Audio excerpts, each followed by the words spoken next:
Welcome to the NORR 2024 speakers that this year will address the state of the future of architecture and engineering. I'm Silvio Baldessera, Chair Emeritus of NORR, founder of NORR and your host. NORR is a continuing education program founded 17 years ago and with three main goals: to teach, learn, and improve, and to do that continuously. The program relies on bringing the best guest speakers in three series: architecture, engineering, and masters.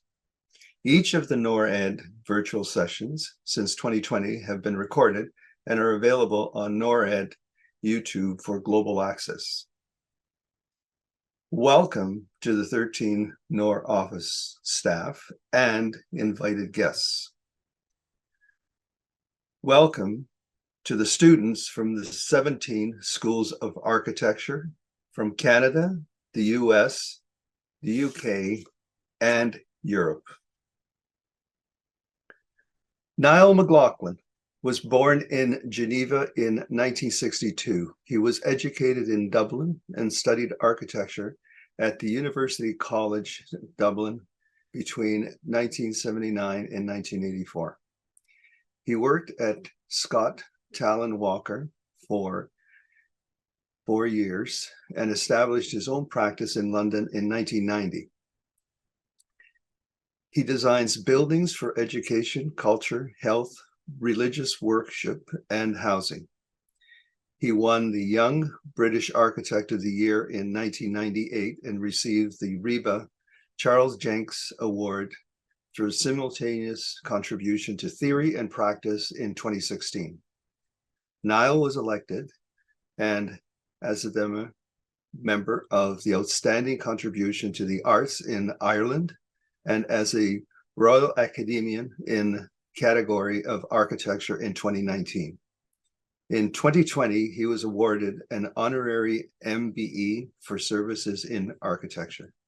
Niall exhibited in Venice Biennale in 2016 and 2018 and has been shortlisted for the RIBA Sterling Prize in 2013, 2015, and 2018, and winner in 2022 for the new library in Magdalen College. Niall is Professor of Architecture Practice at the Bartlett School of Architecture, University College London. He was a visiting professor at the University of California in Los Angeles in 2012 and 2013, and was appointed the Lord Norman Foster Visiting Professor of Architecture at Yale for 2020, 2014 and 2015. Today, Niall is going to present his lecture on architecture and time. Welcome, Niall McLaughlin.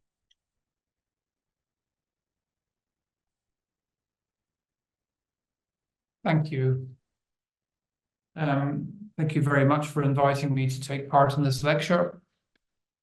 I would like to just begin by saying that I'm an architect in general practice, involved day-to-day in the building art.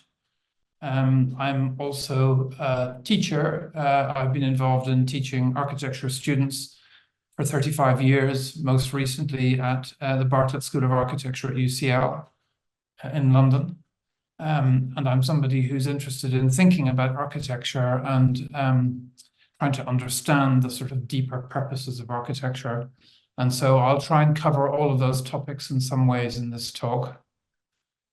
I've called the lecture about time, and I want to begin with this drawing here, which is my own drawing, having read a text by the archaeologist Ian Hodder about houses in Çatalhöyük and Anatolia in Turkey.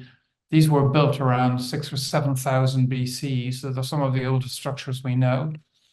And what interests me about this house is the purpose of the house, and it brings me back to a consideration that I have, which is that while all of us as students or as practicing architects create buildings all the time, there remains this thought: what is architecture for? And looking at this house here, we know that cognitively modern humans for over 100,000 years lived without anything that we would predictably call architecture. And at some stage, they started making buildings. And my contention is that that starting to make buildings is something to do with representing time to their own community and creating what Ian Hodder would call temporal depth. He describes these houses as history houses, and my argument would be that every society needs to situate itself in history and extend the time span in which communities stay together in order to better understand their bonds to each other and to make investments for the future on the basis of shared enterprise. The extraordinary thing about this section, if you look at it closely, is that the house which everybody's living in the daylight at the top of the page is sitting on 7 or 8 previous versions of that house, which have been ritually buried and covered over and built on top of again. And at the very bottom of it, the little red dot at the bottom of the page is a woman who's holding a plastered skull close to her breast. And they had a habit of plastering skulls and burying them. This skull has been plastered 4 times. And so we could infer that it might be her great-great-great-grandmother, and she's holding it as a foundational deposit for the house. But significant members of the household have been buried beneath the house all the way through.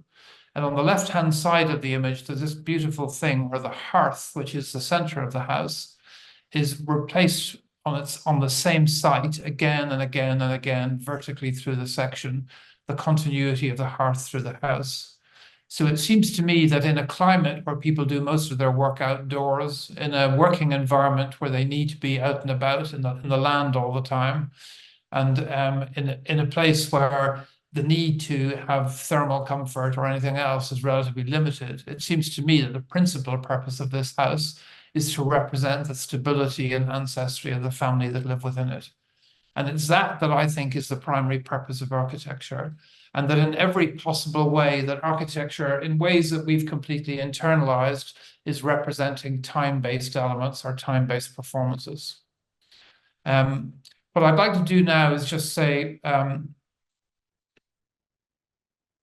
sorry, for some reason my slide was missed there. I seem to have skipped a slide, so I'm going to come back to that in a moment. I'm going to talk a little bit about a project which we did for the Venice Biennale. And the project was taking a number of our buildings and putting them onto a table in the center of the Biennale. And I'll just talk about it for a moment. So for whatever reason, the PowerPoint presentation, which we rehearsed before this lecture and which was visible, disappeared when we started to give it. So having tried different options, what I've told my PA to do is to put a completely different PowerPoint presentation up. And that's the lecture I'm going to give you. But at least it's visible and it's quite entertaining, and you can witness me trying to work out what slides come up next. So what I want to do on this one is just to talk about in this, we're talking about the landscape that we come from, which is the archipelago of Britain and Ireland, which in this oldest map ever made by a Greek philosopher, it's known as the Tin Islands. And I love these old maps. You can see it here, this tiny sort of marginal place just near the Hyperboreans off the coast of Europe and a long way from the center of the world. And I absolutely love old maps of this archipelago. This one particularly amuses me, given my partly Scottish audience today, which shows Scotland heading off to the east and sort of tugging away from the United Kingdom, looking at once like it wants to rejoin the European continent, while Hibernia is hanging on there to the west. This drawing is one that I made where I've rotated the habitual way of looking at these islands around. And you can see the little addresses that I've given on the map are the different projects which I'm going to show you in this lecture. The key thing about it is that for all the national and geographical differences between these islands, you can see this extraordinary coherence in terms of an environment and a continuity of geology between the different places. And this is something that's important to me in terms of understanding it as a region. And I wanted to show you this model here, which is one which we made as part of a project for the idea of a number of halls, of places of congregation and places that people would gather together. And one of the comments that I asked myself in relation to architecture in general and thinking about that theme of time again is that when we look at human social activity like that, we see architecture exists somewhere below the threshold of consciousness as a kind of framing activity. And for a piece that we did for the Venice Biennale, which I'll talk about in a moment, we asked, how can you tell the dancer from the dance? In other words, what is an architecture? A fixed frame, a fixed entity through which things move, people, light, weathering, changes in meaning over time, and so on. And it's this interaction between the stable structure and the changes that flow through it that were central to this talk. And there's this beautiful line from W.B. Yeats where he says, "Oh, body swayed to music, oh, brightening glance, how can we tell the dancer from the dance?" So I'm fascinated by mechanical devices. And in this digital world, we wanted to make something which was about time and was about architecture, but was purely a mechanical apparatus with no digital component in it. And I love these old devices, these kind of Enlightenment devices that mechanically try to reproduce the movement of the planets. And I went to Gdansk Cathedral in Poland, and I saw this beautiful calendar that puts together all the phases of the moon and the sun, and all the feast days of the church, and it rotates around slowly with this guy pointing out the different dates. And finally, this beautiful observatory in Jaipur, which is made of stone, and can tell the time to within 2 seconds from the shadows that are cast onto it. A 17th century device of the most extraordinary sophistication. So these are all mechanical timekeeping devices. And what we chose to do in our office, we always work collegiately as a group. What we chose to do in the office is to try and make a model of the world that we live in and place the frames of our buildings onto it, and then imagine all the things that might flow through them. So the chapel you see in the center of this image is something that I'll talk about later on, and the tall tower you see beside the woman in the red jumper is one that you'll see as well. And so it's working together to try and create this idea of a table on which we could express this notion of things flowing through buildings. This is a sketch I did in my notebook that shows that table. The circle is in plan and the L-shaped element is in elevation. And effectively what we have is a circular table with models placed on it. And around the perimeter of the table, we have the calendars for all of the buildings in a single year. And then the L-shaped element is a tall tower with lights on it.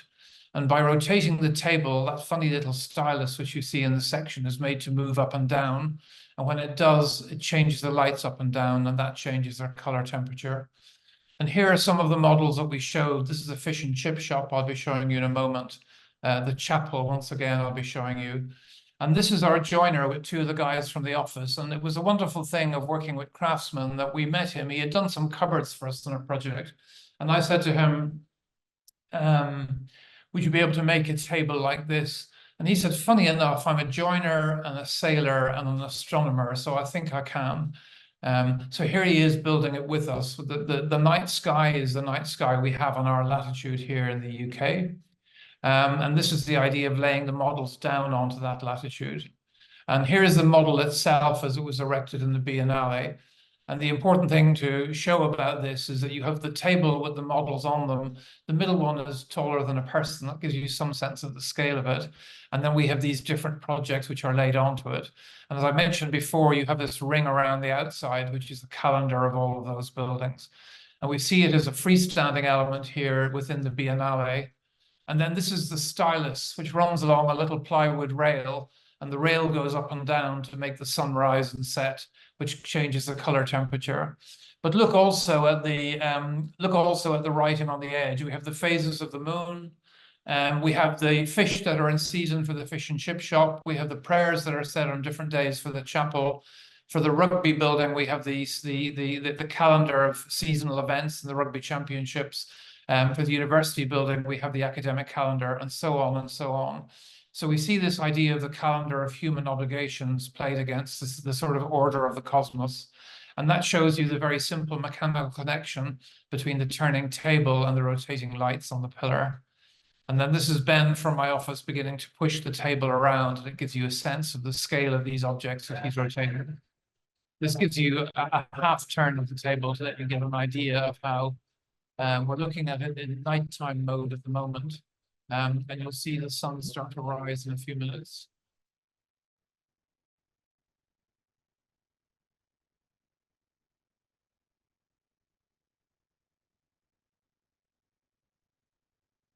And as the day goes through, the light gets higher and higher, and the color temperature changes.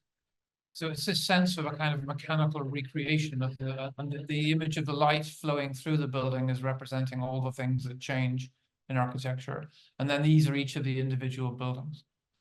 So the first one in reality I'm going to talk about is this little cafe bar we built in Deal on the south coast of England overlooking the English Channel.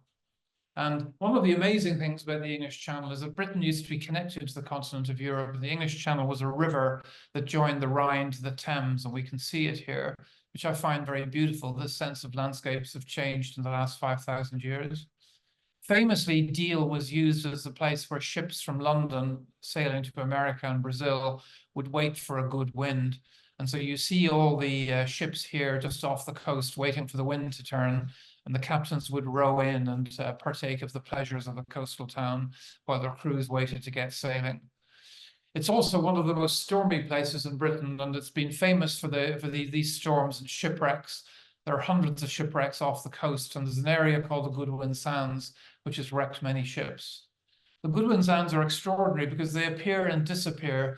When they rise up to the level of the tide, people go out and play cricket on them. It's a kind of a festive occasion.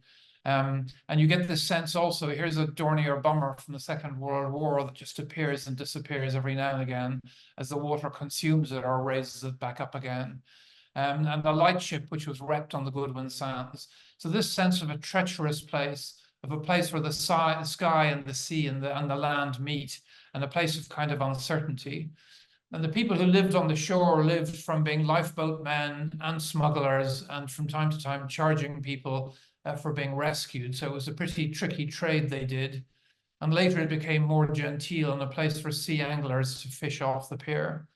It's a brilliant site to have to design a building for because the last two piers disappeared in various storms, and the cafes at the end of each pier disappeared in storms as well. So it's one of those things where the site of your building is as precarious as it can possibly be.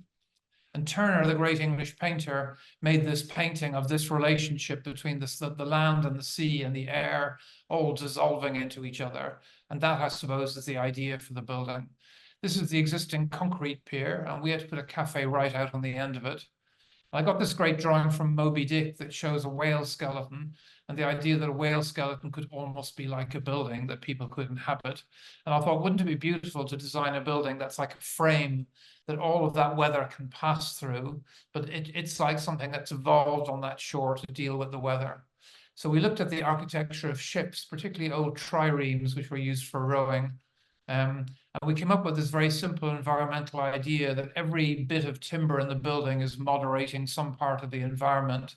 There's one bit that stops the waves which break over the building from dumping down on top of people around the edge. There's one bit that gives you solar shading. There's one bit that stops the wind from eddying around the edge of the building, and another bit that deals with the acoustics on the inside. So each of those are dealt with by the timber skeleton. And it's a simple possible plan. On the left-hand side, a public toilet, then the kitchen's an entrance, and then just a big simple hall for eating fish and chips in. And the way we work here in the office is everybody's working on the perfect section to see what section best expresses all the ideas we want to have. And you can see some of the variations on the section here as we develop it. But this is what we ended up with, which is a very simple scissor structure where the line of the structure goes through and then gets braced. So it's super strong. But then all of the elements that are attached to that, all of the outriggers, are dealing with the environment in different ways. Some of them are breaking the sun to stop it from heating up the glass building on the inside. Some of it's stopping the wind from eddying. And then the simple longest elevation, so the expression just comes from the structure itself. And we can see it here just after it was built. We said that it would eventually turn grey to go the same color as the concrete pier. And you can see as soon as they take the scaffolding and covering off the building, that the structure which was put up first has gone grey, while the cladding hasn't quite gone grey yet. And then you can see these different elements, the bit that stops the wind from eddying, the bits that stop the sun from hitting the glass, and the benches around the outside of the cafe for people who can't afford to go in and buy a meal. And then I went back to it a few years ago with my wife and family, and here we are testing the building 10 years after it was finished, having an ice cream. And you can see that sense of the view out towards the horizon. And then looking at how it's weathered over that period of time, that the timber has begun to grow into that maritime environment. And you can see that it's gone completely grey now. We had done a whole survey of every building material in the town of Deal and decided that Iroko hardwood was the one that weathered best. And it begins to weather after a while to look like concrete. That's the concrete of the pier beneath it. You can see it here when it was done first, where even the straps from the scaffolding are there like sunburn marks on the structure. But very quickly it's gone this silver grey colour. And at night time, even in midwinter, it's a shelter for the fishermen who are out doing all-night sea angling. And you get that sense of it being a kind of a warm, protective structure. What's nice for me is that the weathering of the wood on the outside, which makes it go grey, leaves the wood gold on the inside. So you get this sense of stored warmth on the gold on the inside of the building. So the next one I want to speak about is a chapel that we did for an Anglican college in Oxfordshire. The buildings around it are arts and crafts buildings. The students call it Holy Hogwarts. It's a theological college. And it's so they decided to build a new chapel. And so we began by asking ourselves, how do you make a new sacred space in a landscape? And here we're showing these very simple marks made in the ground beneath the beech tree, which is on the hill. And once you make that little amphitheater beneath the beech tree, you can put the two tables to represent the Christian liturgies of the Word and the Eucharist. The beech tree is the oldest and biggest beech tree in England. It dates from the 1710. And so it's a huge element on the site, and the sense that the site would look down this hill and back up the valley on the far side. When we did the competition interview, we read a poem aloud at the competition interview about a vision that had occurred in an Irish monastery in the 9th century, where the monks look up and saw a ship in the air, and the anchor of the ship got stuck on the altar rail. So the monks freed it and the ship sailed away. And I love the Christian connection to the disciples in the Sea of Galilee. And I imagine this double image of the monks in their chapel and the disciples in their ship sitting one above the other, this kind of dual image that happens simultaneously. So I made this drawing to express that, the idea of the sailors in the ship above and the monks praying in the chapel below, and position them then beneath the big beech tree. And the last thing I did was to suggest that the clearing in the trees, which makes the site for the chapel, could also have a structural clearing inside it. And that structural clearing could be illuminated with light coming through this kind of corona around the top of the building, which is clear story, bringing light in through the tree canopy. And so these very rough drawings to try and feel out the character of that space, the sense of the light coming through the trees, and then the competition sketch to speak about what that would be like as an experience on the inside. And I told the priests and nuns who were commissioning the chapel that I wanted the feeling of being in a chapel to be like standing on a beach flying a kite, that your feet are desperately trying to cling to the floor while the kite is trying to lift you into the air. And so we looked at these ancient collegiate chapels that you get in Oxford and Cambridge, where the congregation face each other across an open space and they pray back and forth to each other. And we said, wouldn't it be nice to create that sense that the liturgy of the Word and the liturgy of the Eucharist are contained between these two parallel rows that look towards each other? But the priest said, wouldn't it be nicer if there was some sense of community? And when he said that, I saw his hands moving into a kind of a cup shape.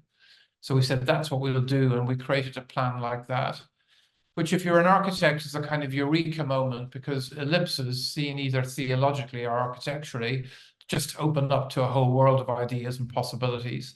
This is Bernini's Quirinale, this fantastic ellipse that you come into on the short angle. And these other elliptical buildings that we loved, including Rudolf Schwartz's Chapel of St. Michael's, and the one that was heavily influenced by it, which was Zumthor's St. Benedict's Chapel. And we thought, couldn't we make ours a further term in that conversation? This is Schwartz's St. Michael's with its great clear story windows and external structure. And I think it's fantastic that we looked at this layout here and analyzed the spatial properties of the elliptical form. And then what we did was we took the columns that she has on the outside of the building and just put them sort of 4 or 5 feet within the inner wall to make them a freestanding structure inside the building. And then you have this elliptical form, which is kind of perfect and geometrical in the center. And then around the outside, anything which is about difference, we just clamp on, like a tabernacle or a seat or a place for the sisters to pray. They're just kind of clamped on as rooms to the outside of the building. And then this very simple section, which the sharp-eyed among you will notice is almost the same section as the fish and chip shop, but just treated differently, where the ceiling rises above the structure and makes this open space.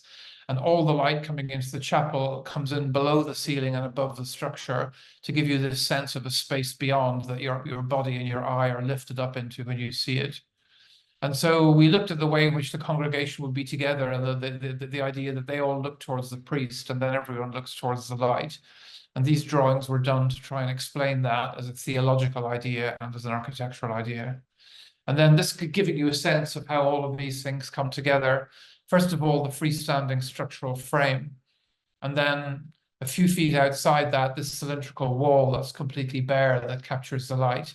And then above that, the keel of the ship in the air, which sits above the structure, and the light that comes in beneath the underside of the ship and the top side of the structure. And Mariah, who is our project architect, made this lovely model, which has got a digital model of the acoustics, which she's playing into her ears. And then the hat which she's wearing on her head is the building itself. So we could give that to the clients and get them to take it out and wear it on the site and imagine what it would be like to see the light coming through the trees. And so if you look at Sister Anne there at the bottom, that's the kind of thing that she'd be seeing, which is this freestanding frame, which is capturing light coming into the building.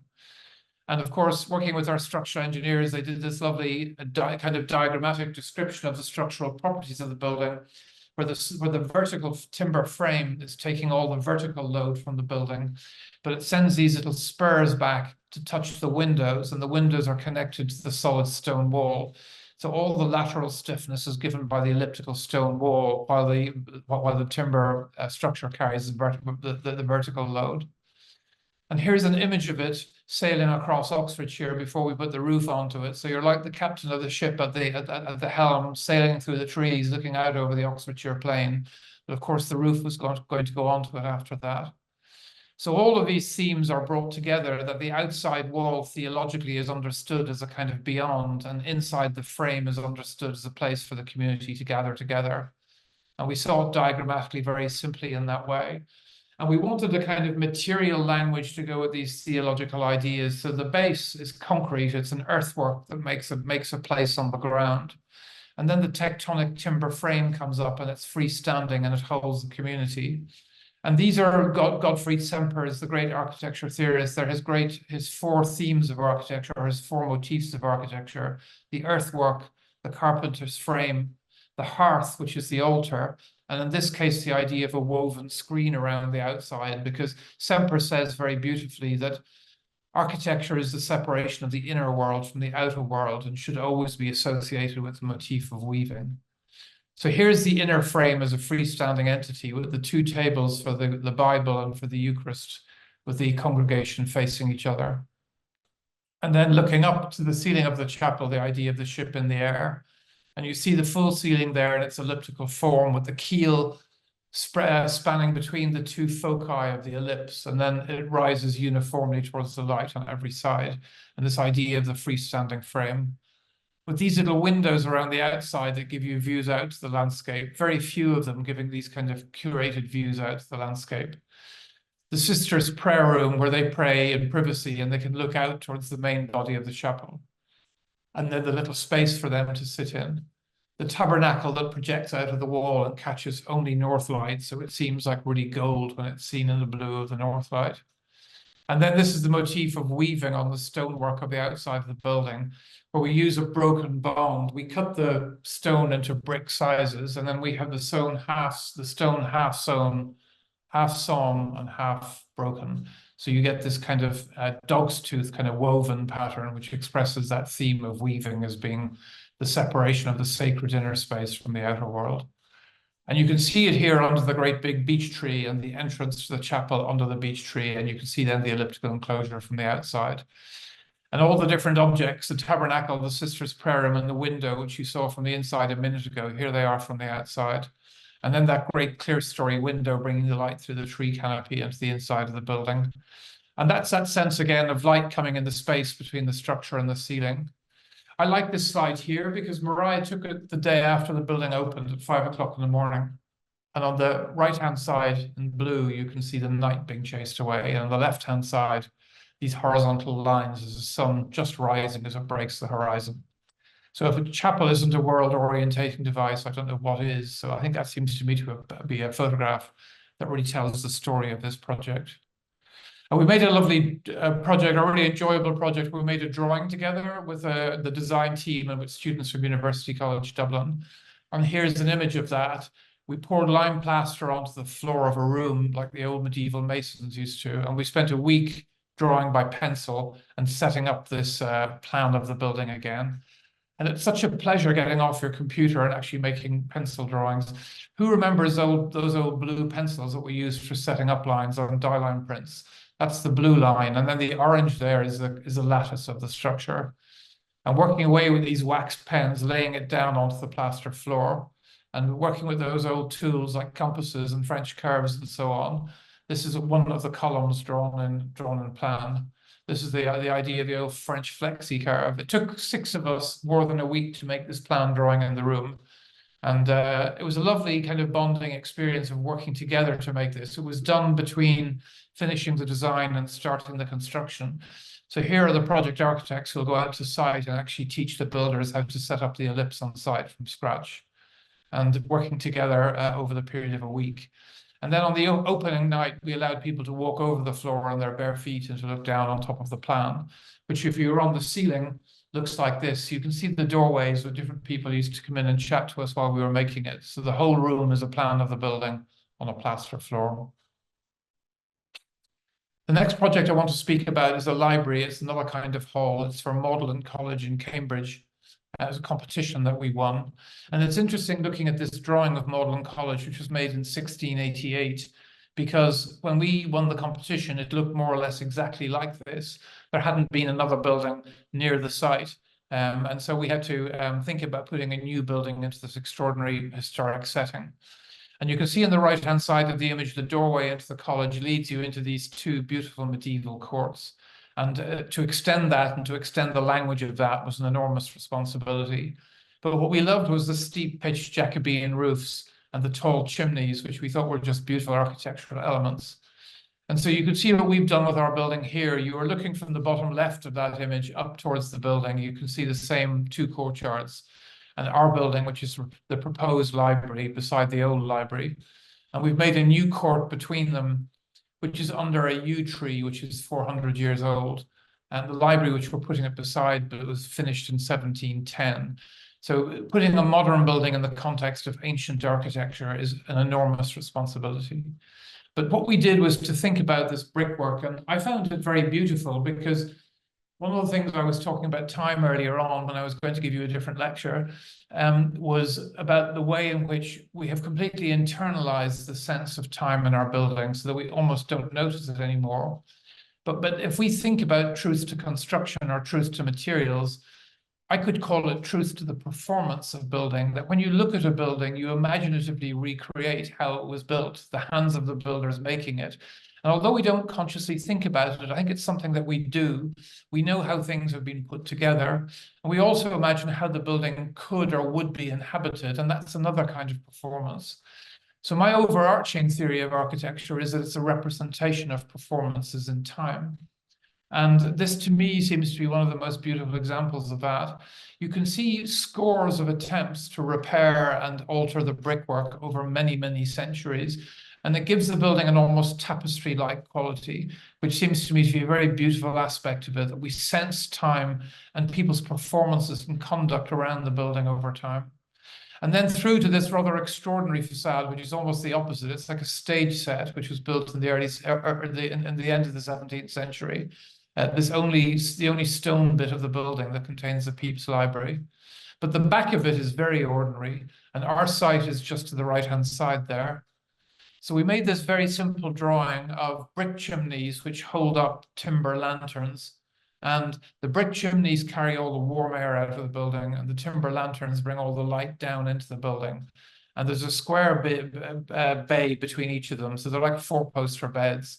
And we use this very regular grid then to make an architectural variety within it. And we love John Soane's house in London, where you get this real variety between an AB section. So it goes wide, narrow, wide, narrow, wide, narrow all the way through. And we thought that would be a beautiful thing to carry through. So you see the wide, narrow grid there, and the narrow bit holds the chimneys and the wide bit holds the roofs. And in section, what we thought would be a good thing to do to produce a kind of dynamism within this static organization would be to produce a section in which you have one bay of the building on one side, which is 3 stories high and 1 bay in area. And you go up a staircase then to the middle where the section is 2 stories high and it's 2 bays in area. And you go up another staircase to the top where it's 1 story high and 3 bays in area. So you get this kind of spatial rotation that moves through the building and allows you to feel that you get complexity out of a very simple form of organization. So that's what the section is like as a diagram with the sort of stepping up of 1, 2, and 3 stories. And then the roof itself is almost like a microchip. It's just got the roof lanterns and the ventilation, and it's a highly ordered system, which looked like this when we were constructing it. And looking down on top of it now, the building is finished, you get that sense of a very strongly ordered system. These are the images we made of what it would be like with these great brick towers holding up oak joinery on the inside. And then the hope that that would create these kind of longer rooms, which you see here looking out.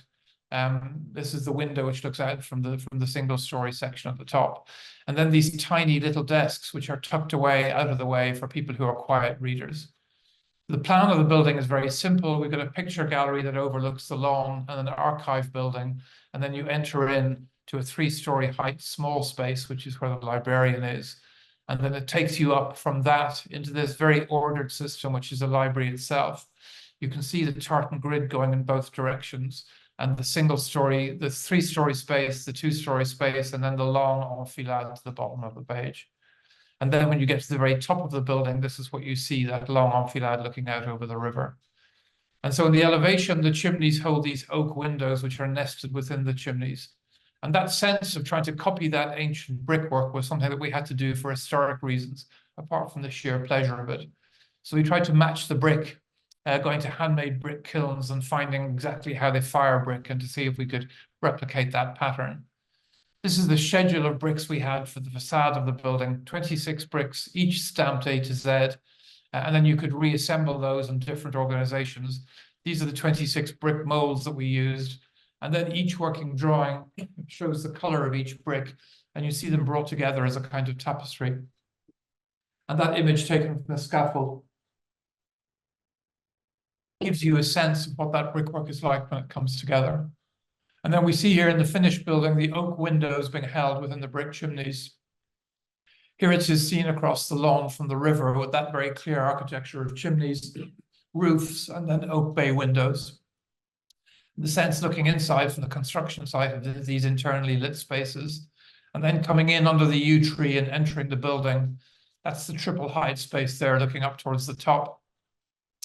This is the main reading room, the double height space in the middle, which is both overlooked and overlooking. You get that sense of the galleries which are above, and people can sit in different places depending on their appetites. You can sit by a window or overlooking a double height space, or in this kind of very public space where you can be seen by everybody when you're studying. And then that sense that you get intricacy just out of the interlayering of these different elements. And here you can see, I hope, the clarity of the structural system, where the brick piers are held together by precast concrete elements. And then there's a kind of a warp and weft of timber beams that go through them. And the joinery is like a freestanding element within that. We call this the hashtag where everything comes together. And the warp and weft of the timber structure runs through. And you get that sense then of looking up through different places and the depth of the wood in the windows. And then that's a view looking up towards one of the lanterns from beneath. So the next project I want to talk about is one called the Sultan Nazrin Shah Centre, which is in Oxford, and another extremely important site in terms of heritage and history. The site is here in the lower bit of the page. You can see with my cursor this open quadrangle of buildings that look out towards the lake and then towards gardens and then the hills around Oxford. And the buildings were designed by some of the greatest British architects, including Nicholas Hawksmoor and Keane, the great neoclassical architect. And so we had to make a building which is on the same site, but a slightly different part of the site. And the thing that's worth noticing is at the end of the pond, which is at the bottom of the quadrangle dating from the 16th century, it makes a serpentine movement through the gardens. We've picked up the other end of it to create a sense that the buildings are linked by this pond. And you can see the sense here of our building being connected across the cricket pitch towards the river and across the pond back towards the original buildings. And it's this sense of three-sided courts that I was interested in. They're part of the development of this. And this is the three-sided court for Worcester College. The building on the right-hand side is the library by Nicholas Hawksmoor. And you see that sense of a three-sided court opening out towards the landscape. And then you get that kind of romantic landscape overlooked by a formal quadrangle. And the provost of the college is a great Shakespeare scholar, and he told me stories about when they did Shakespeare in the gardens, these romantic gardens with Shakespeare plays being conducted in them. And he even told one story of the evening when they did The Tempest, and when Ariel ran away, they had put concrete blocks under the surface of the water, so Ariel ran across the surface of the water and disappeared off into the trees. So it's that sense of kind of theatre in the garden that was a long tradition. Also, there was a very good building by a 20th century architect called Richard McCormack, which was right beside ours, and we wanted to kind of really reconnect that into our building. So we made this model here, and you can see Richard McCormack's building on the left-hand side and our building on the right-hand side looking over the cricket pitch. And we proposed a new square that would connect the two buildings together, that would connect this 21st century building to this 20th century building and try and make a new kind of locus for the college with this view out over the cricket pitch. And I love this drawing by Schinkel of a kind of a house that's got this open pergola that looks out towards parkland and gardens. And so we made this very simple model of the theatre as a kind of almost Greek amphitheatre in stone under a kind of Spanish fan roof, which would deal with the acoustics. And the idea that you might feel like you're almost sitting under a tree at the edge of the garden looking out towards the landscape. And I love this drawing by Alvar Aalto for his for one of his libraries. So this is the plan we made. You can see on the bottom right-hand side diagonally, the lake comes up, and our dance studio has got a weir underneath it that fills the lake. There's a gatehouse that Richard McCormack built, and we connected a bridge across the pond that takes you out to the cricket pitch. And then you can see the McCormack building on the right-hand side. Our building has got the amphitheatre tucked back under the mature trees, and between it and the landscape, there's a kind of an almost pergola-like landscape that we wanted to create. And so this is the model showing the amphitheatre and the pergola, and the sense that there's an indoor pergola and an outdoor pergola, and you're really blurring that sense of the inside from the outside. And this is the scale of the building. It's on a floodplain, so it's all raised above the water level. And I made this sketch that I thought was important, that if you're in that pergola between the cricket pitch and the theatre, that you can look into daylight on both sides and feel that these spaces are really connected to each other. And the plan shows the way that that would work with the kind of foyer area being an open pergola and it being completely open to the amphitheatre, but also open to the cricket pitch. And that sense of connection and sort of sociability across that space with some individual rooms for studying. So there's always a nice moment when the building is being built, which disappears. And this was one of them when we just had the frame. But this is the finished building. It's a very simple sort of stone edifice with deep stone fins. And you can see the amphitheatre in the background and the lake. And then overlooking the cricket pitch, this sense of the open pergola. It hadn't been planted at that stage, but you can see where the planting will cover the pergola and you can sit in the shade and watch the cricket matches. It's nice to see the Richard McCormack building in the background there, a very elegant 20th century building. And then looking straight on, you're looking into what would be the indoor pergola area. And then if I bring you into that, that's the outer pergola, and then the inner pergola is here. And you have this clear story light bringing light into the theatre, so you really feel like it's almost an indoor-outdoor space with the stepped amphitheatre going down towards the stage. And then that lattice-like quality that we wanted to create, that sense of being beneath the pergola and stealing roof lights in as well. So you have that sense of light coming down, dapple light coming down in different positions. So here's the interior of the theatre. One thing they love to do is you can press a button on the lectern and all the doors and all the blinds close. So it goes from being an almost outdoor space into a completely black box. You can see all those tall timber doors contained between the fins. They just all close on a magnetic catch and you suddenly find yourself sitting in the darkness listening to a lecture. That's looking back towards the gardens and creating that sense of connection between the speaker's stand and the gardens. And we made these very simple timber benches that have got a double curve in the seat, so you could sit in them for a long time. So they're really comfortable during a lecture. They're not too monastic. And that just gives you a sense of the in-between space between the outer world and the inner world. And there in the dance studio, you're dancing on top of the spring that fills the pond. That's the beginning of the lake. And you're looking out towards Richard McCormack's building and gatehouse which if you don't know the building, they're mirrored in that image, as you might have worked out. And then that's the spring that fills the pond, that fills the lake. And you can open up the glass windows there, so you can dance inside the studio and feel like you're on stage over the water. Another much smaller hall I want to talk to you about, which is the Carmelite prayer room in Dublin. It's a very simple room within a room in a 200-year-old building. And the original room was pretty unprepossessing, with only 2 windows looking into a service yard behind the supermarket. So we thought, well, let's take their light, but none of their views, and make a building within the building. And you can see that timber frame that sits within the grey walls that creates the room within a room. And I wanted to make it so that each plank of the building was expressed differently. The great Swedish architect Sigurd Leverance made a church in Klippan, which he said no brick could be cut because every brick was like a human soul in the community.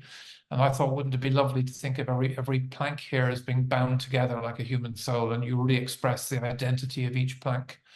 And so the seats turn into columns, which turn into a ceiling, which suspend the lights. We made these models here. You can see the seat with its armrests on the side, and then the timber planks going up and creating this sense of a structure which is made from the tall seating.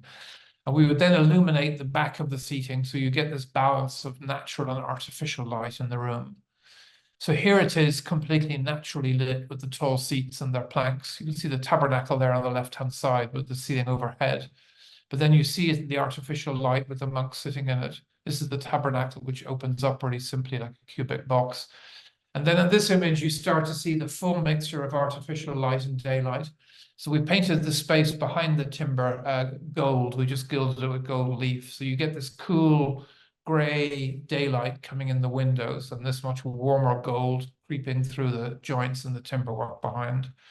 And so we see the chapel in full plain daylight here, and we see it in subdued light here with the priests together. This project I want to speak about is one we finished just last year. We were building it all the way through COVID, and I'm a huge rugby fan, and being Irish, it's a great time to be a rugby fan. It's definitely our moment. I was contacted and asked to design a building for a city called Limerick. Limerick has been fairly underdeveloped for the last few decades, and it's a bit run down. And this single entrepreneur wanted to bring tourism and life back into Limerick through its favorite sport, which is rugby.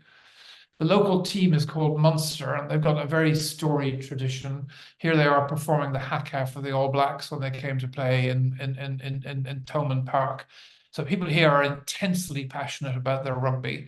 It's a really big thing for the whole community. And for those of you who don't know much about Ireland, Munster people believe that they're slightly superior to the rest of us. You can see the caption in the background: Irish by birth, Munster by the grace of God. That's how they feel about themselves. It's a pretty intense emotion down there. But when they had the European Cup finals, the whole of the main street was taken over by video screens and people watching the game live. So it's that sense of rugby being part of the public life of the city, which is really important. And so at the interview, I just made one drawing, which was this drawing of a scrum, and said that the 16 players who were in the scrum are actually forming a perfect arch, and then all the forces of the scrum are being resolved through their limbs in structural fashion. And wouldn't it be great to have a building that kind of showed off its own structural properties? Because I pointed out to the rugby players that rugby is an intensely structural sport. And for those of you who are from the US, it's mostly like American football, but there's this thing of bringing huge concentration to bear, huge force to bear for just a moment with pods and rucks and scrums and so on. And so they really enjoyed that analogy. So it's right in the center of the old Georgian quarter, and it buries into the depths of a Georgian block and makes a kind of corner with one existing building kept on the corner. And we thought of the building as a journey up to a public space at high level where you could look out and actually see the landscape and see the rugby ground in the distance. And so it's this great staircase that takes you up through various exhibition spaces. Most of the exhibitions are digital interactive exhibitions, so we had the sense of having to make a kind of a black box for a lot of it. But the journey through was very important, and looking out into different bits of the cities you went along was part of it. So here we see the building with its tower rising up to make a public space on the roof, but at a different level to turn a corner and to match the Georgian buildings lower down on the street. And I love this idea that the old rugby players would come up and have parties and meals in this public space at the top of the building, like the kind of warriors who used to go to the Viking halls, so we began to think of it as being like a kind of like a great Viking hall for gift giving and boasting and telling stories of your award-winning youth. And so this was the idea of the hall as a big space that would bring light in through the top. So when you see it from the rest of the city, you get light from the sky vault, and the glass is less reflective. And these are the kind of guys who'll turn up for an occasion. The Lions team of 71 or whoever will come and remember their glory days, which would have looked a bit like this if they could remember them. This is from the Lions tour of 71, and tell stories about that game.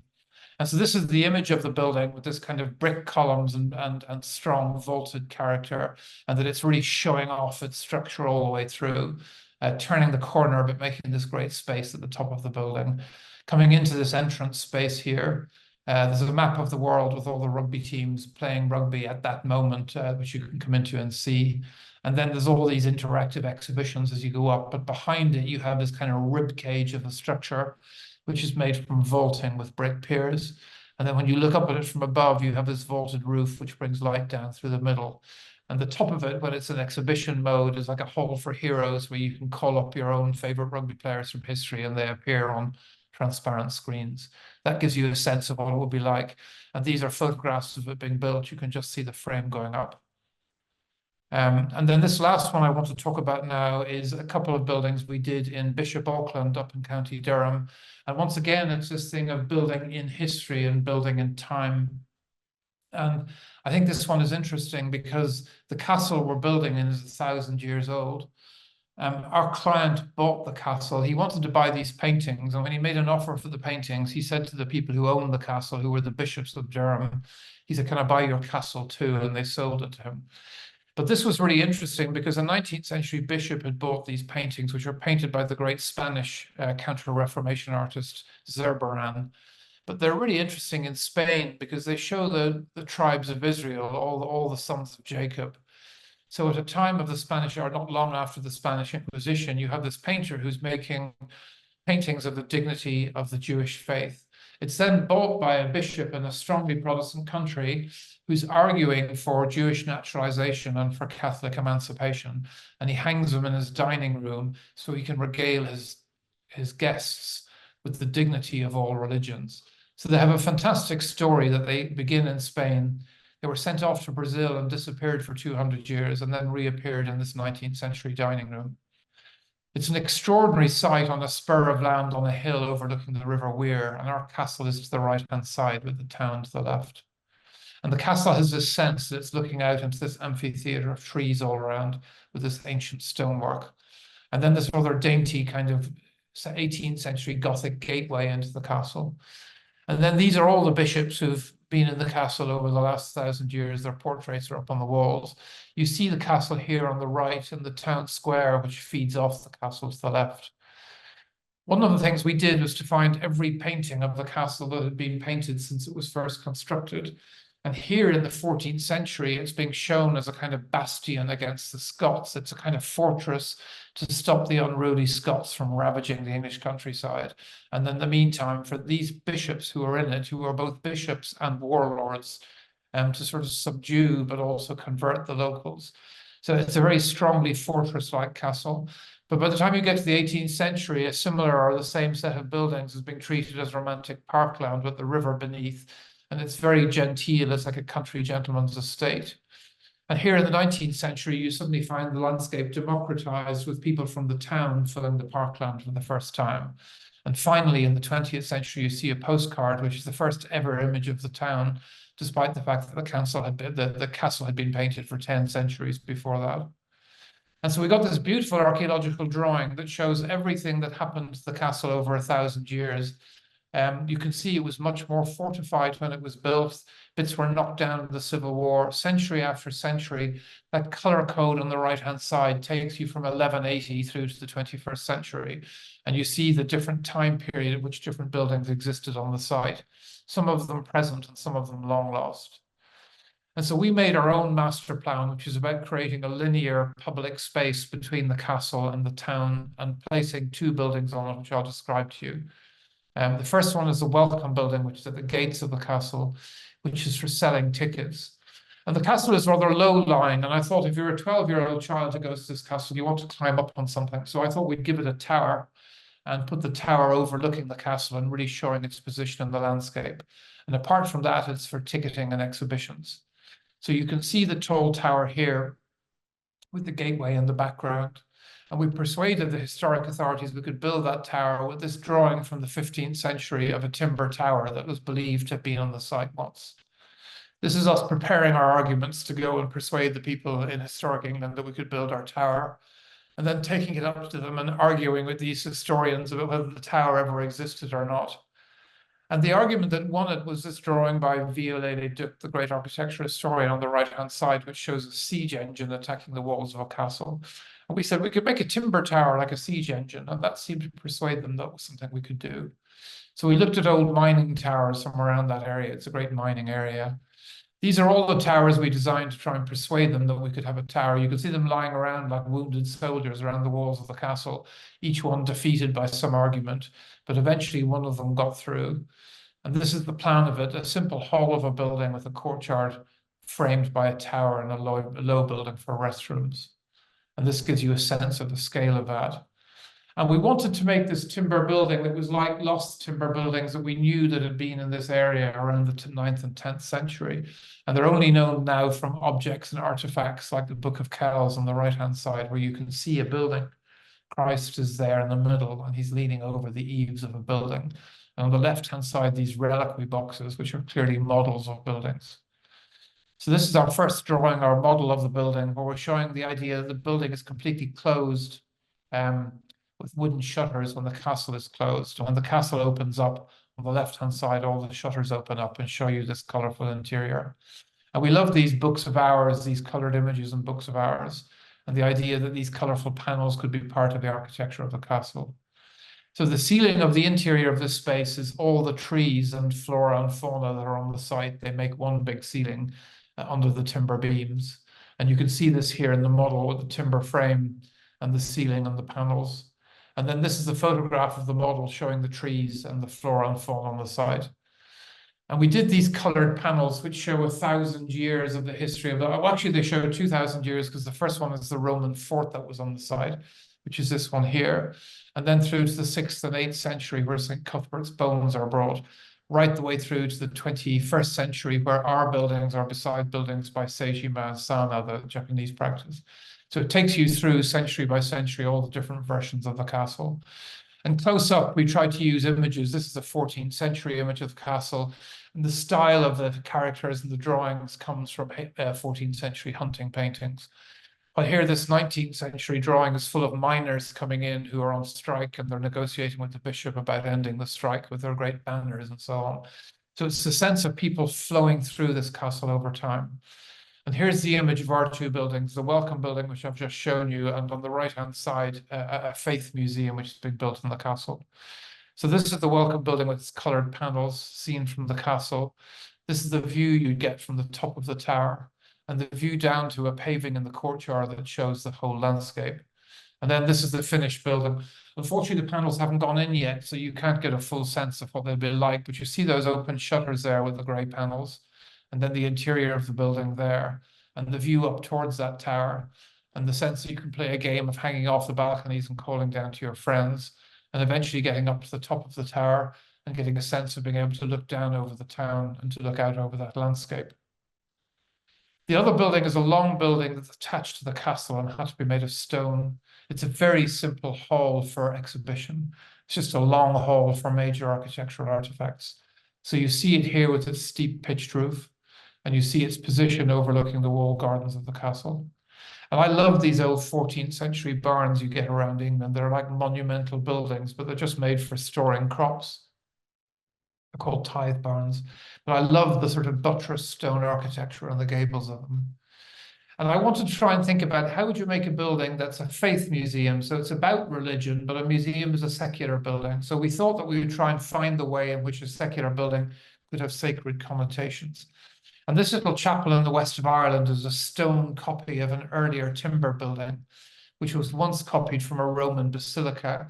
in which the walls had been brought forward to suggest that it was like a sacred building, because Roman temples used to have the walls brought forward. And on the roof, the crossing of the rafters from the timber building has been recreated in stone and made into a symbol of Jesus Christ. And then in Japan, on the other side of the Eurasian continent, this building, which is the Issei Shrine, is replaced every 25 years and rebuilt every 25 years since 700 AD. But it's got the exact same crossing of the rafters, except here they symbolize the Shinto god Amaterasu. And I love this way that human culture embodies ideas of sacred symbolism through construction. You can imagine that two people solving the same problem of how you bind the rafters together create this beautiful profile. And so even after they start to joint the rafters, they keep the profile and make it a sacred symbol. Here in Japan, it's held for 1,500 years by being rebuilt every 25 years. And in Ireland, it's held for 1,500 years by being rebuilt in stone. Two different concepts of time embodied in the building. So we did these quite tricky technical details to make a stone roof on our building. And you can see that we made these stone crossed rafters which rise above the building. Just to give you a sense of scale, this is a drawing by our mason. They're about 1.5 times the height of a person. And then this is the idea of this sort of stone ingot-like building on the site. And we wanted to feel that this building could be something that you would be able to, you couldn't quite tell whether it had been built last year or 1,000 years ago. And we made it from this lovely ironstone, which weathers and the iron just pours out of it. So here's an image of what the interior might be like with these great big architectural fragments on the inside. And here it is on site. It's not quite completed yet, but here it is on site with that golden stone, which will eventually go grey with the gold pouring out over it. And then that great sort of 1.5 person high crossing of the rafters recreated in stone at the front of the building. So this sense of a very simple, monumental, almost abstract architecture, which contains these symbols that have got to do with the way that we create meaning through material practice and time. Thank you very much indeed.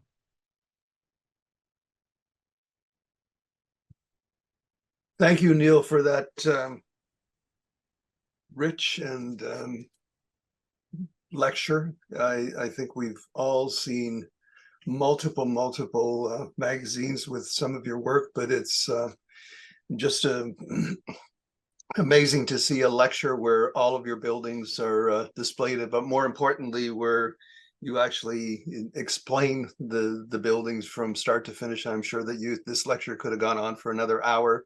So I think everybody that's on is very happy that you've taken the time and to go through the explanations that you have. I want to bring on somebody to the panel, and he's come on screen now, and it's Alan Hooper is an architect and educator. He is appointed program leader and senior lecturer at the Mackintosh School of Architecture in Glasgow, England in 2008.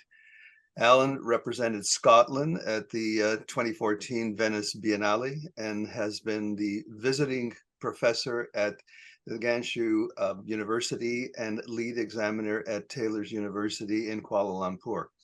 Alan is a fellow at the Higher Education Academy and various other design forums. He has a bachelor's and master's degree from the Mackintosh School of Architecture and has been awarded the Reba Bonds Medal Tudor Award in 2005. In 2023, Alan founded MSA Rural Lab to explore contemporary rural settlements in Scotland. Alan is currently pursuing a master's education degree in generative AI. Welcome, Alan. I want to start off, Alan, I want to open this up to you to talk about the lecture that Niall has just presented. So please go ahead. Okay, thank you, Silvio. When I took on this job, I knew how impossible it would be, given the range and the depth of Niall's. It's a life in architecture through a talk. And somehow I've got to package all that up. And probably by tomorrow morning, I'll have some really great questions and responses. But I think, we'll deal with what we have in front of us. So first of all, a big thank you for Niall for a hugely entertaining last hour or so.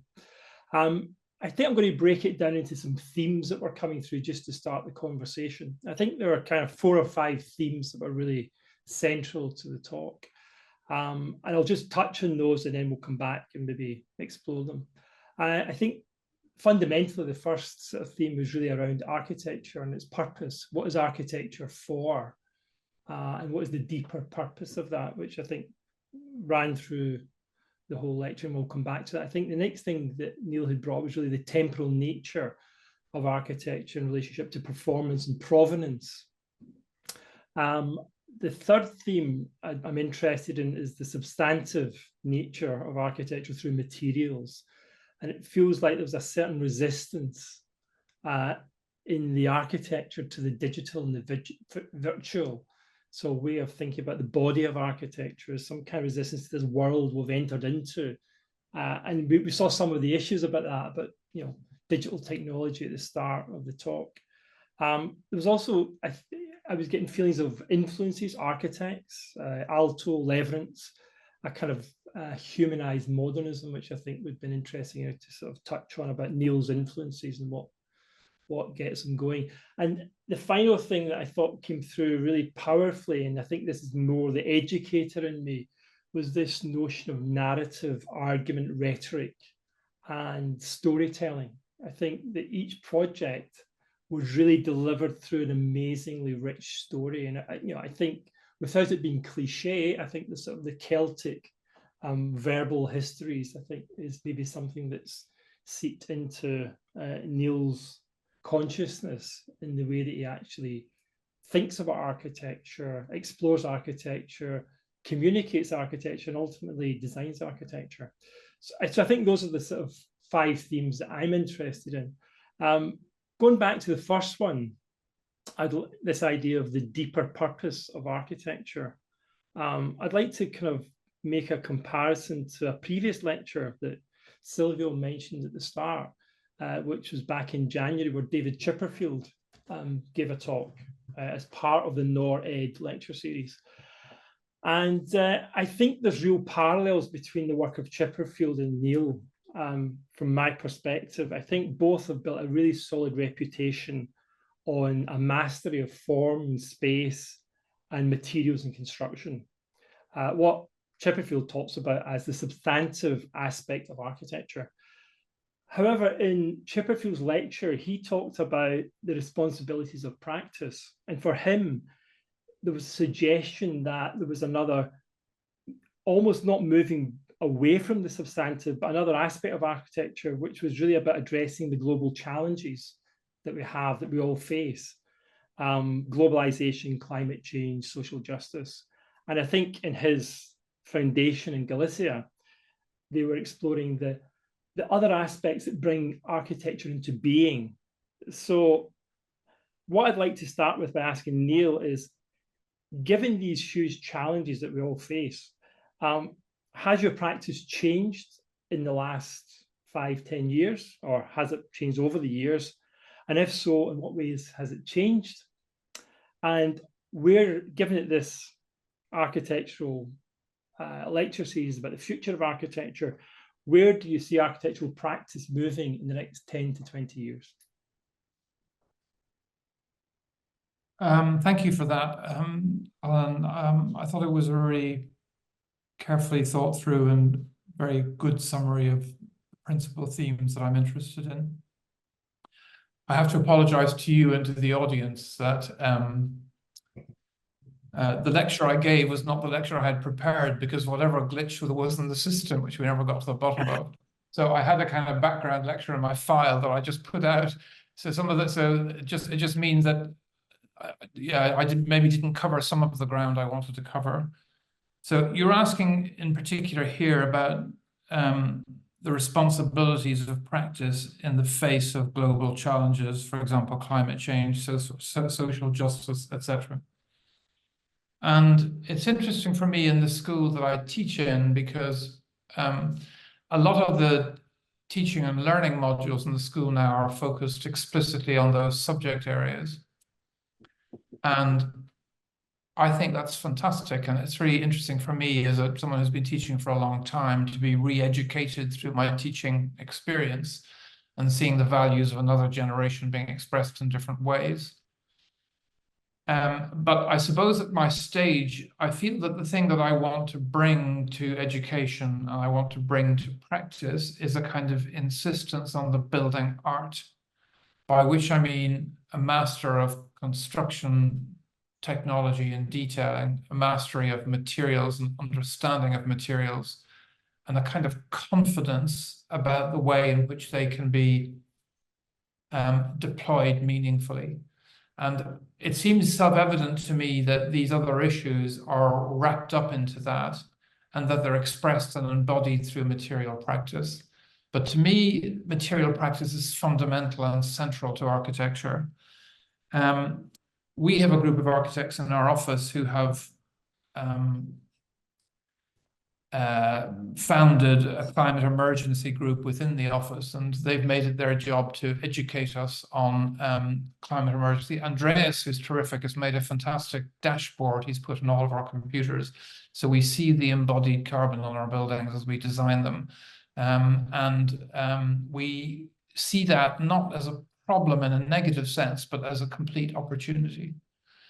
And I suppose my head has just been kind of cranking around trying to think about this and say, well, if embodied carbon is, because I mean, embodied carbon is 77% of the whole life cycle quantity of carbon in a building.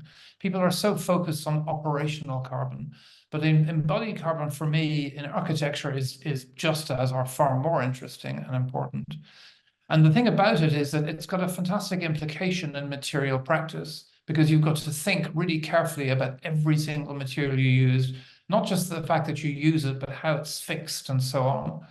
And that, to me, opens up the potential for a revolutionary way of thinking about your own work and rethinking it. And also the idea of reuse of existing buildings. And part of the lecture that I'm giving about time at the moment comes from a thought that I have, that if you look back at 1924, 100 years ago, the theory of architecture was predicated on the idea of a kind of a perpetual now, a perpetual present tense, the idea of zeitgeist. If we think about the Villa Savoye as a perfect example of a building that is only perfect for a moment and then is already being challenged by everything around it because it's made as an instant now. And I think that we now live in a different age where we have to think about buildings existing in time and thinking about the role of the architect, not as the sole author of a project, but as somebody who's picking up stitches from a tapestry that was being left to you and passing on stitches to somebody who is to come after you. I personally find that a much richer community to be in, that community that exists in time. And it seems to me that the ideas of sustainability and the climate emergency really feed into that. And it might be that there's a different theory of architecture that we're coming to that's much richer and deeper than the one we had in the 20th century, that sees our obligations to the distant future and the resources that already exist in the distant past. So I haven't spoken about social justice, but I don't want to go on for too long. I think these things are bound in together in different ways. I think your answer, Neil, leads on really nicely to the notion of this material resistance to the way that the world is developing. One of the big threats, opportunities is AI. And I think that we did have a chat before we started about Zen and the art of motorcycle maintenance, the physical things, mechanics. Could you talk a bit about that, how you see that threat in terms of the virtual, the immateriality of the way that our culture is developing, and how architecture, the substantive nature of architecture, might offer in its space, form, and materials some form of resistance to those virtual lives that people are living? Yes, but I'm going to change your words a little bit in terms of space, form, and materials, because in a sense, my own thinking about architecture, the other lecture I would have given would have shown one of my student projects that we did on the archipelago of Orkney in the north of Scotland. And we took them there. We hired a hall at the back of Kirkwall Cathedral. We asked them to walk the landscape every day together on the different islands, come back in the evening and make a drawing on the floor. And they made a drawing on the floor over a period of a week. And the only thing that Yuri and I, who were teaching them, said was draw. We said, don't try and say what the drawing will be like. Don't try and design the drawing, just draw. As though you were musicians in a room and you all start playing your instruments and suddenly you find a tune together. Part of the reason we did that is because we think that if we get students to draw together in that way, very soon they'll start tutoring each other and teaching each other. And as their tutors, we can sit back and smoke a cigar. But the other thing is that I think that it echoes the oldest structures that we found on that island. And there's amazing archaeology done on that island by a guy called Colin Renfrew, where he looks at the great stone circles like the Ring of Brodgar that were built in the early Neolithic. And he says that he doesn't think that they were made for permanence. And he doesn't think that they were made as monuments as we would understand them, or as finite objects as we would understand them. He's saying what we're looking at is actually a cut in a performance. Because why would a society like that bring so much of their social resources to bear on dragging these stones across the landscape and erecting them? And he says, and it's a really beautiful idea, he says that he thinks that as architecture starts to emerge, that construction as an activity replaces blood. So communities were based on kinship and bonds of obligations and kinship. But when they become bigger than that they started to use the activity of construction as a ritual to hold themselves together as communities.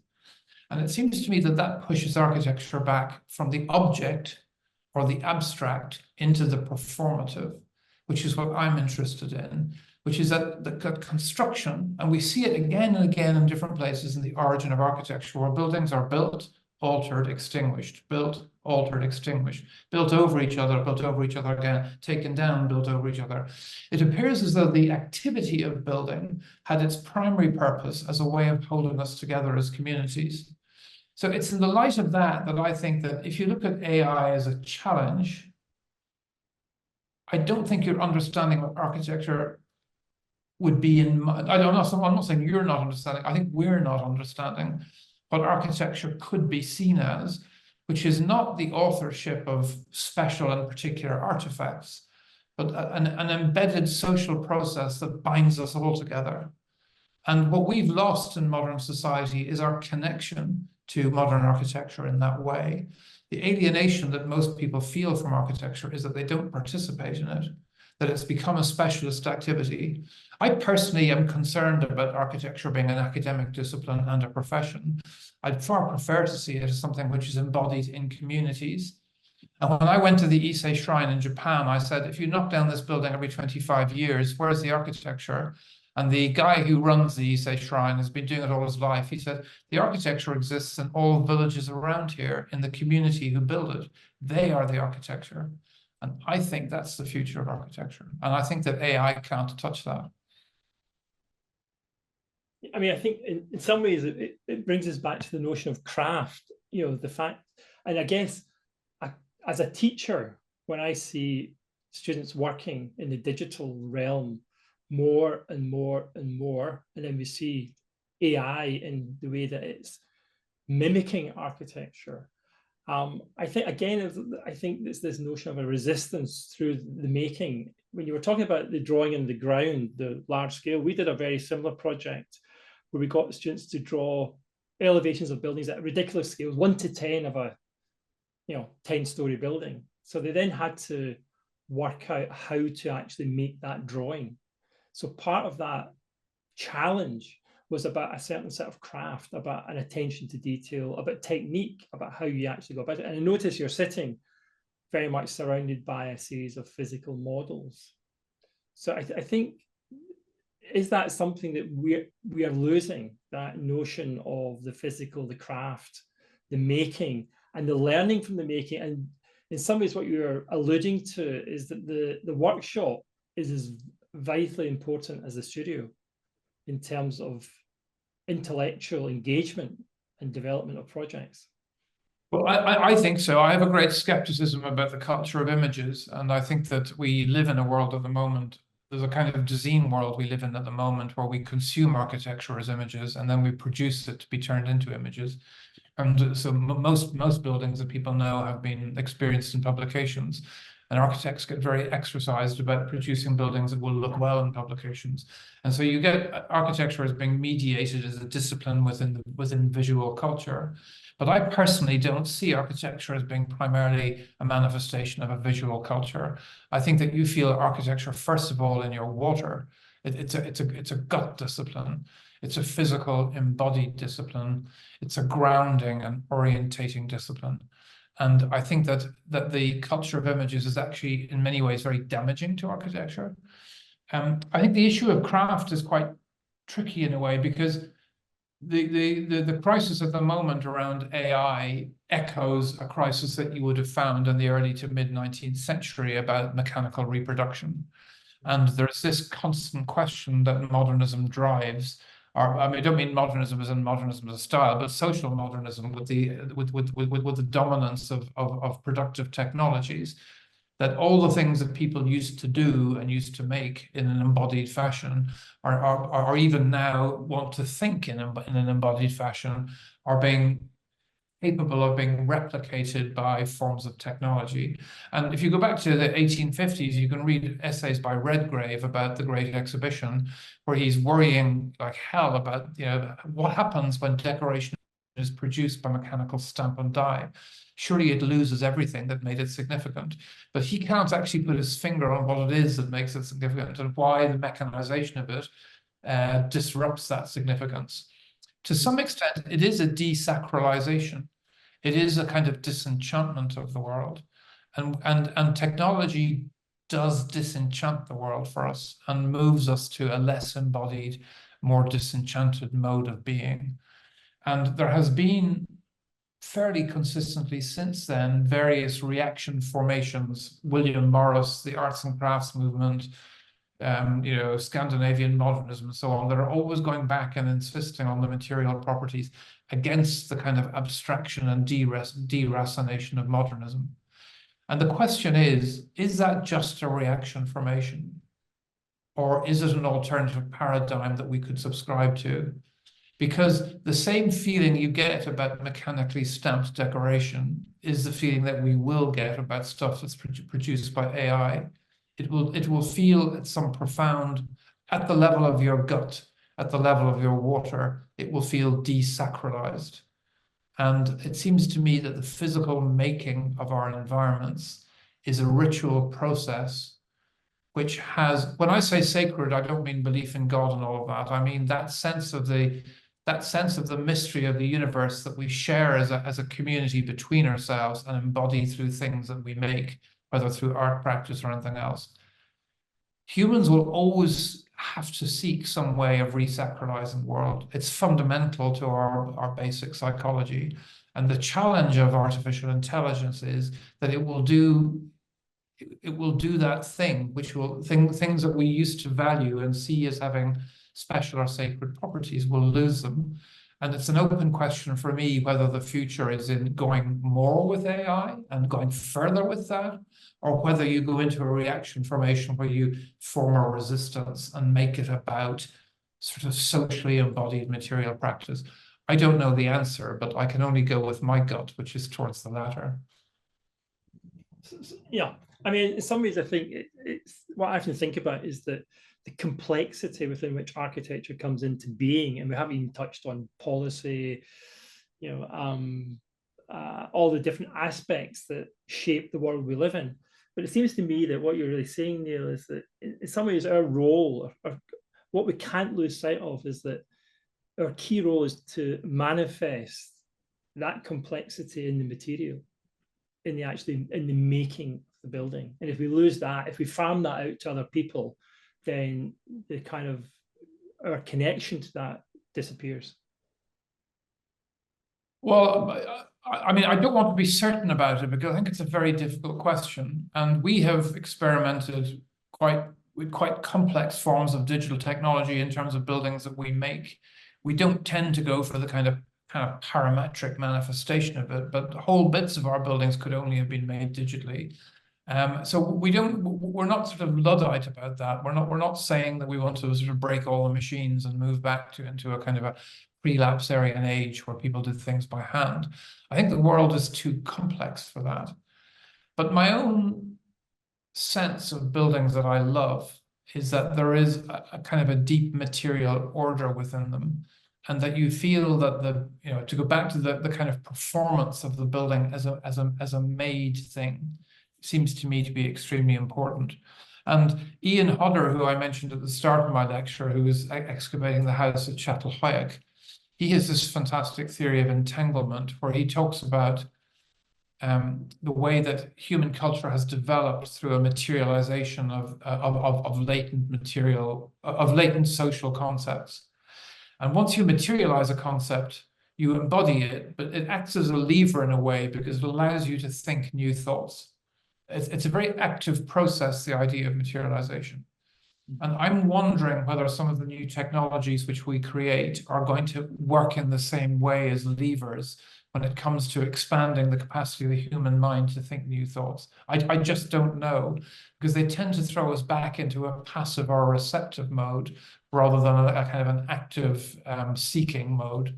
And my sense is that materialization as an activity, as a performance, is something that draws us into new ways of thinking. Who is it says no ideas but in things?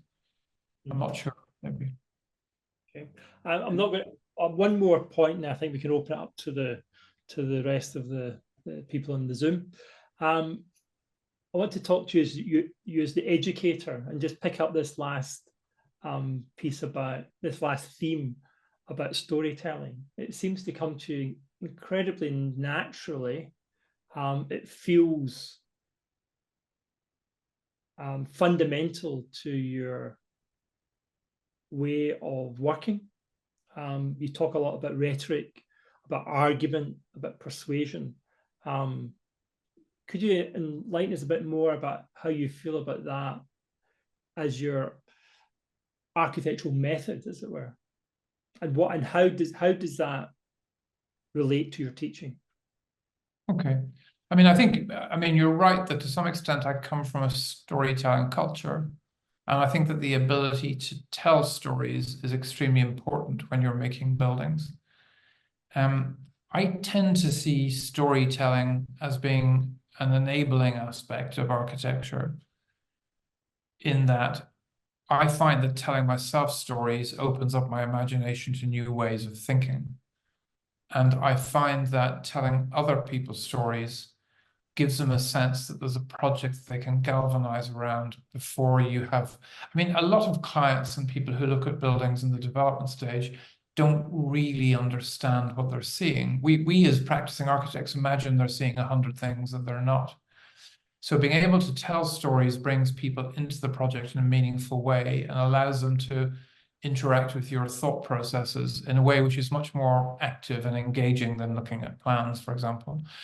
So physical model making and storytelling are the way that we engage with our clients. And that's not done in any way cynically. It's a mode of communication, and it operates both internally as a way of telling myself, but also explaining and bringing people along with the project. Having said that, I always say to my students that when you finish your building, you can't stand at the corner of it telling every passerby what stories you want to tell. You have to give it to the world. And people will ignore the stories you told, and on a good day, they'll start telling new stories about it. And that's fine. So there's a great little passage in an essay by the Argentinian writer Borges, where he's writing about, I think the essay is called The Wall in the Books. And he's talking about this emperor who burnt all the books in China and who built the Great Wall of China. Anyway, he goes on about that for a bit. And then at the end, he says a couple of things. One of them, he says, the purpose of art is not to produce meaning, but to make a space where meaning can be read. And I would say that absolutely about architecture. All the stories I tell have got the shape of meaning about them. And I hope that my buildings will have the shape or the immanence, the suggestion, the kind of co-presence of meaning. but not held explicitly, but held as an open invitation, so that people who come in will feel that they want to tell their own stories in the building. And I think, without being able to justify it, that that sense that because I've told myself stories making it, it creates some kind of openness, or it lays the land open and fertile to other stories to be told. But I don't want them to be my stories. That's not what architecture does. It's not the purpose of architecture. And, you know, Borges ends up by saying that certain things that have that, he has a lovely phrase which he calls the imminence of revelation, as though something is just about to tell you something, but withholds that telling. And he says the imminence of revelation is what he thinks beauty is. And I think that that's a beautiful, I mean, that's a wonderful description of beauty. The fact that it's on the tip of your tongue, but it's not delivered, and then you're left in an open space of that's productive in terms of your own investment into the piece. Fantastic. I mean, in some ways, it takes us back to the dancer and the dance in one of your very early slides. Fantastic conversation. I'm going to go back over to Silvio. We could talk on probably tomorrow morning, and I'll have something deeper to say, but that's the nature of things. Thank you, Ellen, and thank you for the themes. I think that you were very concise on the themes. I just want to add just a couple of things. I think the reference to craft, the reference to drawing in particular, I think that your examples, Neil, to drawing are things that most offices and most architects, I don't teach, but what I've witnessed in most offices is becoming definitely a lost art in the design process. And you express that very well in this lecture and what you're doing. The other part of it, as Alan picked up, that's right behind you, is the physical models and is part of the design. And to remember that the physical models are not done to be pretty objects that are sitting on a shelf, but the physical models are actually done as a design process. And I don't know how many times we do physical models and tear them apart and rebuild them as part of the design process. And that's a real key. And I just want to leave it with, going back and the amount of research that you actually do in your practice. And you've presented that today to another NORR that we did with Thomas Auer from TransSolar, who has done a lot of work in Canada and did a session where he's coming to the realization now that all of the technology and all the material technology that he's been working on his life, he's realized that we do need to go back and look at buildings that were done in 100, 200 years ago, and really analyze what those buildings were all about, and start to really delve into the materiality of those buildings. And in fact, they were way further ahead than what we're doing in technology today, which is quite a revelation from somebody that's a huge expert in that field today. So I think what you've presented today is, I think people should really take note of that. I mean, you're really doing it in your way, and it's and I totally agree with you. People should not just simply be looking at Design and the magazines that are out there, but they really have to do architecture from the heart. And that's the only way that you can actually do that. I'm going to move this to Kevin Cooper, who is in our office very close to you. And Kevin is a principal with NORR, and he has been really taking a look at the questions that have been coming in from the audience. Kevin, I'm going to turn it over to you to ask some questions from the audience. Sure, yeah, thanks, Silvio. Yeah, there's a lot of very positive comments. You will be pleased to hear, I'm sure. From a personal point of view, I must say I really enjoyed it. There really is a tremendous amount of substance and richness there, which does come from craft and not just artistry. I think it was David Chipperfield said in his lecture that architects are not artists. We're problem solvers who do it with artistry, you know, but craft and substance, and you know, absorbing all those influences from clients and pulling all that together into something really substantial. That really, to me, really came across. And the Magdalen College one in particular, Neil, I think is one of my, I must say, genuinely one of my favourite buildings. It's on my list to go and visit, but I really admire that building. It's lovely to see that blend of you know, tradition and modernity. So just in terms of some questions for you, I think there's one or two people have really commented on what appears to be a very collaborative process in your office, which is interesting to see, because there certainly seems to be a lovely consistency in your work. But then conversely, you know, every problem seems to be done from first principles, and that would appear to involve lots of different people all working together. So a couple of people have asked about that, if you could talk a little bit more about that collaborative working practice and how actually, you know, how that actually works, and, you know, just the depth of investigation that you do and the time it must take to do it. So I think people are very interested to hear a little bit more about that, I think. Okay, there's two things about that maybe that are worth saying. One of them is that I tend not to design by myself very much. So I tend to design surprise, surprise in conversation. I like us drawing together around a table. So the way that I teach and the way that I design is more one of emphasis than of an absolute difference, in that I'll go into a student and set them a very open problem and then see what they bring to it, and then encourage them to find ways to solve that problem through dialogue. And there, in a sense, the final responsibility lies with the student, but they do it very much in dialogue, not just with me, but we really set up the units so that they do it in dialogue with their peers. And so they begin to understand architecture as being an open, unfolding process in which ideas emerge through discussion. Similarly, in the office, I'll tend to bring people into a room and we sit around a table and we just discuss and design the project and draw together. And although I love these digital tools like Rhino, there's a big thing now where somebody's got a screen up and they're moving a model around in Rhino. And it's fantastic. But what I find the problem is that I'm verbalizing an instruction to somebody who's using that tool, rather than using my eye and my arm and my hand around a table with other people to embody that idea. When I say embody it, I think the body is a thinking organism, and it thinks differently with other bodies. And that's kind of my ideal.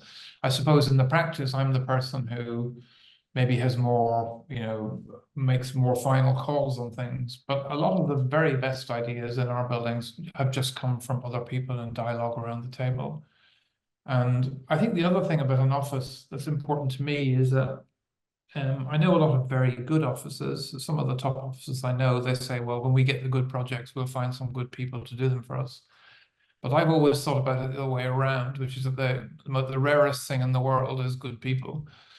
You can get any project you want if you've got good people. So setting up the practice as a collegiate organization where we come in to share meaning together through collaborative processes means that some of them will go off and run their own practices, but a lot of them will stay and invest into our office over a much longer period of time. And when they do that, it just opens up whole worlds for us, because you have really experienced people who've been with you together. You know, we've built buildings together, we can reflect on them together, we can produce new buildings out of the experience of the old ones. And so that sense of nurturing your group and saying, my job as the person who runs the practice first and foremost is to embody the idea of the practice itself as a social group. Yes. that generates meaning collectively. Must be a tremendous sense. That must generate a tremendous sense of collective ownership. You know, that, and I guess many people want to work with you over an extended period of time precisely because of that. You know, that really sounds like a terrific way of working, and I think a lot of us could take a lot from that. I mean, I'm quite strong, you know, I have ideas. It's I'm not sure like, you do. it's not like a democracy where we all vote on it at the end of the day. Yeah. There's a process, but there's also, there's drive as well. And it's getting a balance between drive and process. That's the right thing. No, definitely, and I think nobody's got monopoly on good ideas, but all of us, everyone in a creative process has a degree of ego, or whatever you want to call it, and I think it's just how that's managed and pulled together, isn't it? So interesting. Could I ask maybe a sort of pragmatic question about because clearly there is a tremendous amount of craft in what you do. And I just wondered, I mean, you've touched on it in your talk as well, but in terms of contractors and craftsmen and sort of actively engaging with them, it sounds like that's a really integral part of your process too. And I just wondered if you could talk a little bit more about that and what those individuals bring to the process as well. Does a concept or a drawing or a design remain the same, or does it evolve in collaboration with specialist craftsmen as well? Yeah, I think, I mean, there are some builders who we work with who are absolutely amazing, but we do also work with a lot of general purpose builders. And one of the things we try and do when we set up the specifications and the detailing process is to try to think how much of the building we can put into specialist packages. So for example, if you look at the chapel that we did up in Oxford, if you take the timber frame manufacturer and the stone company, they're, I think, 75% of the whole cost of the project, because so much of it is done by them, not because they're massively expensive, but because so much of it is pushed to them. And certainly here in the UK, you often get much more expertise and commitment and engagement from the craft-based people or the materials-based people, the subcontractors, than you get from the main contractors who are, in a sense, shoveling claims and so on. It's a different world. They're not middle managers, they're the people who make the thing itself. So we're heavily dependent on these companies. That there's a few stone companies, a few precast companies, a few timber companies who we've been working with for decades, and who we understand each other. And you know that you can take certain, you can be bold when you're working with them because they know they'll help you land together. But we do have, we're working on a project at the moment which should be good, but we haven't got an on-site contractor, and they can make it. We all suffer that problem when you get the wrong contractor and you're not getting that purchase. It happens to all of us, I do think that I do feel like we sort of need to rethink our relationship between contractors and makers. I find it very curious, this position of the architect as being a professional consultant on the side of the client. The great French cathedrals were built by teams of masons. They were all builders. They were masters of the building art, and they came and offered themselves to society as a collective. I think this odd. I'm sometimes skeptical about the kind of abstraction and professionalization of services in the light of construction. Why would you not be working hand in glove with the people who make things? Yeah, and I thought it was wonderful in Notre Dame that the violet finial at the top of Notre Dame is being replaced by something modern for that very reason, that cathedral is a culmination of generations and generations of people. So why would you not do something of today if you're replacing something that's gone? Yeah. So very interesting. I think we're almost out of time, Sylvia. There's just a couple of minutes left if you wanted to sum up. Yeah. Maybe I'll just pick up on what Kevin's just asked, Neil. With respect to the contractors, and obviously you're going back to the craft and the materiality of your buildings, and talking about mock-ups. When do you normally do your mock-ups? Do you do it at design stage? Do you do it tender stage? Do you do it during construction? When do you like to get into that? Because a lot of your details are things that obviously you do draw, but there are a lot of those things that you want to visualize, and you can visualize them in models, but you generally want to see them in full scale mock-ups. So what is your normal preference on your buildings? I think all of the above is the answer. I mean, sometimes when we're doing a project that depends on a certain detail, you need to get that detail mocked up quite early to give yourself confidence that can be made. And there's one we did recently for a new building that we went to the first client meeting with a mock-up, because if that mock-up didn't work or the client didn't like it, then the whole project was predicated on it. And so we got the builder who we knew and liked to put something together, and then brought it in. It was interesting on Magdalen College Library, the one that we showed in Cambridge, that the issue of the brickwork was really demanding, because we were beside a 17th century Jacobean building that had brick modules that were completely irregular vis-a-vis modern. You know, we set out our buildings to brick modules. And Historic England, who were the legislative agency in charge of giving us consent to design the building, wanted confidence that we could provide brickwork that would sit well beside the brickwork in this heavily protected building next door. So we got the contractor on board quite early, and we were working with their bricklayers, you know, at the pre-planning stage, and making mock-ups on site and talking through them.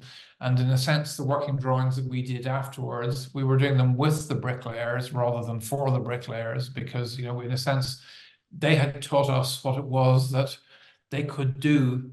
And we were then saying, well, if you can do that, then this is what we can do with it. And it was a very collaborative process. And it was a really nice moment, because in a college, you know, the colleges said they want the building to last for the next 500 years. And the leader of the brickmaking team, or the bricklaying team, was saying to his guys, you know, you spend most of your life just putting up crummy brick walls and building, you know, crummy houses in the suburbs. This will be here for 500 years. Let's all make the most of it, you know. And they were like really giving it the sense of it being a kind of a lifetime vocational thing to do. And you can feel it in the brickwork when you go there. It's just a different level altogether. You know, that's really special when that happens. Well, and I think we'll stop there. I think all of your work, all of your buildings are very special, and you can see it and you can feel it with all of the buildings that you've presented today. That they're, you know, there's more than just, you know, I mean, however you want to describe and however you want to talk about architecture, it was extremely special, this lecture today. And Niall, thank you very much for doing this for our audience. Thank you for inviting me. I enjoyed it, and once again, I'm sorry for that. I don't know what on earth happened at the beginning, but there we are. Perfectly fine. Alan, thank you for being on the panel, and hopefully you'll get better with your elbow, and you'll be fine soon.